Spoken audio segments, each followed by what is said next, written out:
Downtown LA for day 3 of Lil Durk trial. Today we're going to hear opening arguments from both the defense and the state. Real quick, there's some misinformation going on online. I think DJ Academic spewed it, saying that Lil Durk had OTF Jam's baby mother pop. Listen, OTF Jam's baby mother was pop because she was a UPS worker and she had a master key to a lot of boxes, and niggas like to hit them boxes. Also, it might not turn out to be what you think when it comes to OTF Jam. People are speculating that he is going to witness and testify that Lil Durk gave him 50 bands to unalive someone. How is that possible? OTF Jam wasn't even in California when this incident occurred.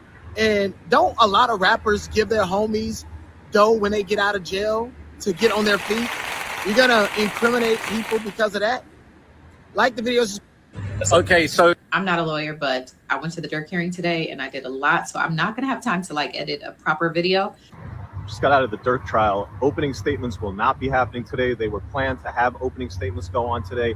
Instead, opening statements will be Monday. Today, what we did have was a jury was seated, the voir dire process, defense attorneys, the government asking the jurors questions. You probably saw the report, the one juror who said, oh, just by looking at them, I can tell that they would be guilty. What was really unfortunate is when the juror said that, the judge was like, yes, a lot of Americans feel that way. I was like, wait, judge, what the hell? He basically co-signed. Further to the whole issue of young people on juries, there was a college student. He's like, yo, my classes are starting. That's going to be a reason not to be somebody put on a jury. You're going to never have young people on jury. Finling, who, he does a great job. I mean, I learned something as a lawyer from watching him today. What he does when he's questioning the jurors is he uses an opportunity to kind of set up his whole case. And it's ABC, always be closing. So Drew's not really just asking questions to expose your bias, but he's also asking questions to set you up for the way he wants you to see this case. He's gonna have a couple themes in this case. Now, look, Lil Durk is a world-renowned artist with all these fancy cars and nice houses, and the whole world knows him as the voice.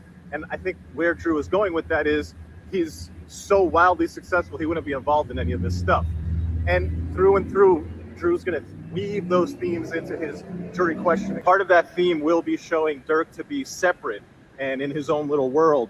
I think it's going to be important for the defense to be careful that they don't undercut themselves by defending the case as kind of a united team, which kind of happens at some points where the defense attorneys defer to Drew Finling like he's going to carry all the water, whereas they kind of need to keep things separate. Once they picked all the jurors, the judge gave the standard instructions, swearing them in, walking them through I was listening to at one point that did come out that I should clarify.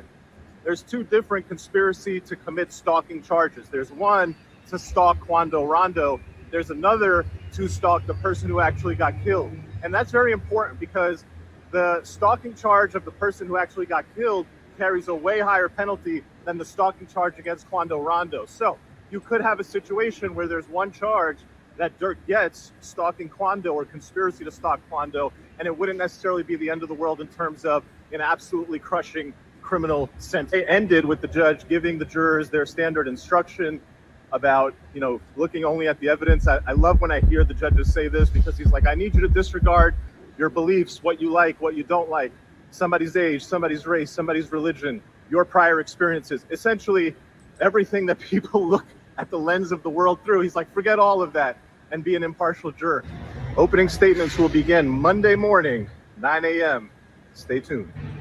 So I'm not a lawyer, but day 1 of Durk's trial, I don't know, y'all, what y'all thinking. So according to academics and the, court documents, Durk's argument is that he was not the mastermind of all of, what he's being accused of, that Vonnie was the mastermind. And Vonnie is King Von's cousin or, close family friend. And people are trying to say that's snitching. While I do believe that's snitching, because he's not creating reasonable doubt, he's named Vonnie. Like that is snitching. You named Vonnie.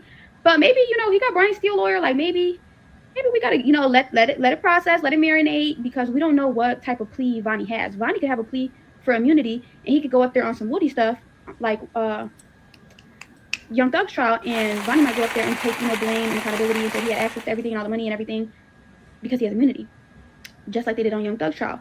While I don't really know if that might be possible on a federal case, maybe that's the plan. That's what they're shooting for, because I just don't see Durk being a snitch, and it is snitching, but maybe they got something cooked up. I don't know. What do y'all think? Because Brian Steele is a good lawyer. And I just feel like there's really no point of snitching because everybody's snitching on you. There was wires worn around you. Jam worked on 30 cases with the police. you're the main one they want. Like, they don't want anybody else. They will give everybody immunity to get you. You're the big dog. There's really no point of snitching because you're still going down.